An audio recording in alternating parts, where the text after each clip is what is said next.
Hello. അപ്പോൾ വീക്കെൻഡായിട്ട് എന്തൊക്കെയാണ് വിശേഷങ്ങൾ? രാവിലെ തന്നെ ഞാൻ ചൂലുമായിട്ട് അപശകുനം പോലെ നിൽക്കുന്നത് ഞങ്ങളുടെ ഇടയിൽ ഒരു കൂലങ്കഷമായ ചർച്ചയായിരുന്നു നടന്നുകൊണ്ടിരുന്നിരുന്നത്. ഇത് മിക്ക വീടുകളിലും നടക്കാറുള്ളതാണ്. രാവിലത്തെ പ്രാതൽ എങ്ങനെയൊക്കെയോ കാലാക്കി ഉച്ചത്തേക്ക് എന്താണെന്നുള്ളതാണ് ഇന്നത്തെ ചർച്ച. അങ്ങനെ തീരുമാനം എടുത്തു. നോക്കുമ്പോൾ ഒരാൾ രാവിലെ കളിക്കാനുള്ള തീരുമാനത്തിലാണെന്ന് തോന്നുന്നു. പുള്ളിക്കാരിയുടെ രാവിലത്തെ കാര്യങ്ങളൊക്കെ കഴിഞ്ഞു. കുളിയും പപ്പകഴുപ്പൊക്കെ കഴിഞ്ഞു. അപ്പോൾ ആളെ ഞാൻ അച്ഛനെ ഏൽപ്പിച്ച് അടിച്ചുവാരൽ പൂർത്തിയാക്കി ഒന്ന് കടയിലേക്ക് ഇറങ്ങാമെന്ന് ഓർത്തു കേട്ടോ. അപ്പോൾ വെജിറ്റബിൾസ് ഒക്കെ തീർന്നിരിക്കുകയാണ്. അപ്പോൾ അതൊക്കെ ഒന്ന് വാങ്ങണം. അങ്ങനെ തീരുമാനം എടുത്തത് പരിപ്പും കഷ്ണവും ഇട്ടിട്ടുള്ള ഒരു കറിയും നല്ല ഉണക്കമീൻ വറുത്തതുമാണ് കേട്ടോ. നല്ല കോമ്പിനേഷൻ, എനിക്ക് ഇഷ്ടമാണ്. അപ്പോൾ ഞാൻ കടയിലേക്ക് ഇറങ്ങുന്നതിന് മുൻപ് പരിപ്പ് കഴുകി സ്റ്റൗവിൽ വെച്ച് പോയി കഴിഞ്ഞാൽ ഞാൻ തിരിച്ചു വരുമ്പോഴേക്കും ഈ പരിപ്പ് വെന്ത് കിട്ടും. പിന്നെ കഷ്ണം ചേർത്താൽ മതിയല്ലോ. അപ്പോൾ അതോർത്തിട്ട് ഞാൻ പരിപ്പൊക്കെ ഒന്ന് കഴുകി വെക്കാൻ കേട്ടോ. അത് നന്നായി കഴുകി മാറ്റി വെച്ചിട്ടുണ്ട്. ഇനി നമുക്കിതിനെ അടുപ്പിലേക്ക് കയറ്റാം. സ്റ്റവ് ഓൺ ആക്കി. അപ്പോൾ ഇത് ഞാൻ അടുപ്പിലേക്ക് വെച്ചിട്ടുണ്ട്. പോയി വരുന്നിടം വരെയുള്ള കാര്യങ്ങളൊന്നും എനിക്ക് ഷൂട്ട് ചെയ്യാൻ പറ്റിയില്ല. ഞാൻ തിരഞ്ഞു പോയത് പടവലങ്ങയായിരുന്നു. കിട്ടിയത് ചുരങ്ങയാണ് കേട്ടോ. പടവലങ്ങ അവിടെ ഇല്ല. ചുരങ്ങ എന്ന് തന്നെയല്ലേ നിങ്ങൾ ഈ വെജിറ്റബിളിനെ പറയുക? ഞങ്ങളുടെ അവിടെ അങ്ങനെയാണ്. അപ്പോൾ ചുരങ്ങ വാങ്ങിയിട്ടുണ്ട്. അതിൻ്റെ തൊലിയൊക്കെ ഞാൻ നല്ല വിശദമായി വൃത്തിക്ക് കളഞ്ഞെടുക്കുകയാണ്. എനിക്ക് ഏറ്റവും ഇഷ്ടമുള്ള പണിയാണ് കേട്ടോ അടുക്കളയിലെ ഈ കഷ്ണം മുറിക്കലും അതുപോലെ തന്നെ ക്ലീനിങ്ങും. എന്താണെന്നറിയില്ലേ, കറിക്കറിയുന്ന പണിയും അതുപോലെ തന്നെ ക്ലീനിങ്ങും എനിക്ക് ഭയങ്കര സാറ്റിസ്ഫാക്ഷൻ തരുന്ന രണ്ട് കാര്യങ്ങളാണ്, കാണാനും ചെയ്യാനും. അങ്ങനെ ഞാനത് അവിടെ സസൂക്ഷ്മം പച്ചക്കറി അരിഞ്ഞുകൊണ്ടിരിക്കുകയാണ്. എന്നെ ഇത് ഏൽപ്പിക്കുന്ന ആളുകൾ ആരോ അവർക്ക് നല്ലപോലെ ദേഷ്യം വരും കേട്ടോ എന്നോട്. കാരണം ഉച്ചയ്ക്കാവേണ്ട കറി ചായ നേരത്തായാൽ ശരിയാവില്ലല്ലോ. അപ്പോൾ ഞാനിതൊക്കെ ചെയ്യുമ്പോൾ നിങ്ങൾ ഓർക്കും ഞാൻ കുക്കിങ്ങിൽ അതിവിദഗ്ധയായിട്ടുള്ള ഒരാളാണ്. ഒരിക്കലും അല്ല. എനിക്ക് കുക്കിംഗ് അങ്ങനെ കാര്യമായിട്ടൊന്നും അറിയില്ല. പക്ഷെ ജീവിച്ചു പോകാനുള്ളതൊക്കെ ചെയ്യും കേട്ടോ. ഇവിടെ ഞാൻ UAE ഹസ്ബൻഡുമായിട്ട് ഒറ്റയ്ക്ക് താമസിക്കാൻ തുടങ്ങിയതിന് ശേഷമാണ് കുക്കിംഗ് ഒക്കെ ചെയ്ത് തുടങ്ങിയത്. നമ്മളെ ഗുരു യൂട്യൂബ് തന്നെയാണ്.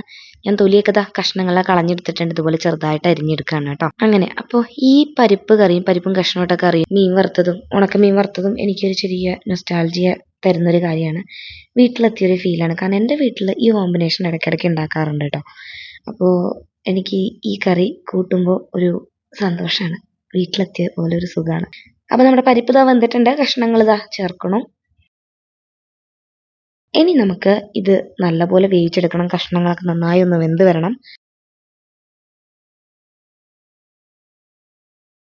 വെക്കുന്നതിന് മുന്നായിട്ട് നമുക്ക് മഞ്ഞൾപ്പൊടി ചേർക്കാം, മുളക് പൊടി. ഇതെല്ലാം നന്നായിട്ടൊന്ന് മിക്സ് ചെയ്തിട്ട് നന്നായിട്ട് അടച്ചു വെച്ചൊന്ന് വേവിക്കാം കേട്ടോ. കഷ്ണമൊക്കെ നന്നായിട്ടൊന്ന് വെന്ത് വരട്ടേന്നേ. കുറെ നേരമായി ഒരാൾ പ്രശ്നം ഉണ്ടാക്കിക്കൊണ്ടിരിക്കുന്നു എൻ്റെ മേലെ കയറാൻ വേണ്ടിയിട്ട്. അങ്ങനെ ഞാൻ അവളെ കുറച്ച് നേരം എടുക്കാമെന്ന് ഓർത്തു. ബാക്കി വന്ന കഷ്ണം ഞാൻ ഫ്രിഡ്ജിലേക്ക് വെച്ചു. അവളെ കുറച്ച് നേരം എടുത്ത് അവളുടെ കൂടെ ഇരുന്നു കേട്ടോ കുറച്ച് നേരം. അല്ലെങ്കിൽ ആ കച്ചറയാക്കും. ഇപ്പോൾ ഭയങ്കര വിളവാ.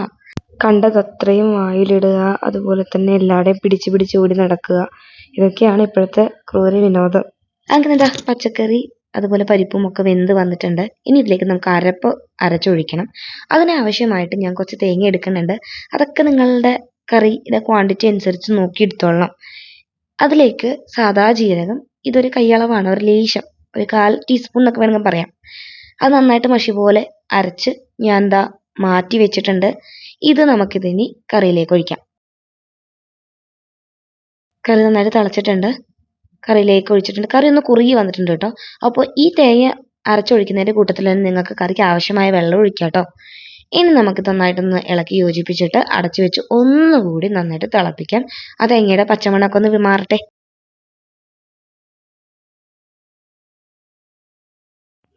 കറി തിളയ്ക്കുന്ന സമയം നമുക്ക് മീൻ വറുക്കാനുള്ള കാര്യങ്ങൾ നോക്കാം കേട്ടോ. മീൻ ഓൾറെഡി ക്ലീൻ ചെയ്ത് തൊലിയൊക്കെ കളഞ്ഞു വെച്ചിട്ടുണ്ട്. അതിലേക്ക് മഞ്ഞൾപ്പൊടി, മുളക് പൊടി ഇത് രണ്ടും ചേർത്ത് നന്നായിട്ട് മസാല ഒന്ന് തേച്ച് വെക്കാം. ഉപ്പ് ഞാൻ ഇടുന്നില്ല, കാരണം ഓൾറെഡി ഇത് ഉണക്കമീനാണല്ലോ, അതിൽ ഉപ്പ് കാണുമെന്ന് ഓർത്ത് ഉപ്പ് ഇട്ടിട്ടില്ല. മസാല നന്നായിട്ട് തേച്ച് നമുക്ക് മാറ്റി വയ്ക്കാം കുറച്ച് നേരം. അങ്ങനെ എനിക്ക് കുറച്ചും കൂടി സ്പീഡായിട്ട് പണികൾ തീർക്കേണ്ടതുണ്ട്. കാരണം ഹസ്ബൻഡ് ഉച്ചയ്ക്ക് ഒരു 2:30 കൂടിയിട്ട് ഡ്യൂട്ടിക്ക് ഇറങ്ങും. പിന്നെ പുലർച്ചയ്ക്കാണ് ഞങ്ങൾ കാണുള്ളൂ. പുലർച്ചെ ഒരു 2 മണിയൊക്കെ ആവും പിന്നെ വരാൻ. അപ്പം എനിക്കതിന് കുറച്ചുകൂടി പണി സ്പീഡിലായിട്ട് തീർക്കണം. കറി ആയിട്ടുണ്ട് കേട്ടോ. അപ്പോൾ കറിയിലേക്ക് നമുക്ക് വറുത്തിടാം. ചിലർ താളിക്കുക എന്ന് പറയും. എണ്ണ ഒഴിച്ചു, കടുക് ഇട്ടു. കടുകൊന്ന് പൊട്ടി വരട്ടെ. വറ്റൽമുളക് ഇടേണ്ടതാണ്, പക്ഷെ എൻ്റെ കയ്യിൽ കുറച്ച് ഷോർട്ട് ആയതുകൊണ്ട് ഞാൻ കറിവേപ്പിലയിൽ ഒതുക്കി. ഇത് നമുക്ക് കറിയിലേക്ക് എന്ത് ചെയ്യാം, വറുത്തിടാം കേട്ടോ. അതായത് താളിച്ചൊഴിക്കാം. അത് കാണുമ്പോൾ തന്നെ കൊതി വരണം. ഇതാണ് എൻ്റെ കറി, എൻ്റെ ഇഷ്ടവിഭവമായിട്ടുള്ള പരിപ്പും കഷ്ണവും കറി.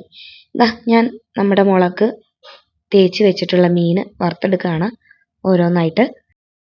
ഞങ്ങൾ ഈ മീനിന് മാന്തൾ എന്നാട്ടോ പറയുക, പക്ഷെ പാലക്കാട് തന്നെ നങ്കി മീനെന്നും ഞാൻ ആളുകൾ പറഞ്ഞ് കേട്ടിട്ടുണ്ട്. അപ്പോൾ അതാ ഞാൻ ചോറ് വിളമ്പി, നല്ല കറിയും അതുപോലെ തന്നെ മാന്തൾ വറുത്തതും. ഉഫ്. അപ്പോൾ ഞങ്ങളുടെ ഒരു കുഞ്ഞു ഊണ് നിങ്ങൾക്ക് ഇഷ്ടമായിട്ടുണ്ടെങ്കിൽ ചാനൽ ഒന്ന് സബ്സ്ക്രൈബ് ചെയ്യണം, ലൈക്കും കമൻറ്റും ഒക്കെ ചെയ്യണേ. ആർക്കെങ്കിലും ഉപകാരപ്പെടുകയാണെങ്കിൽ ഷെയറും ചെയ്തോന്നേ.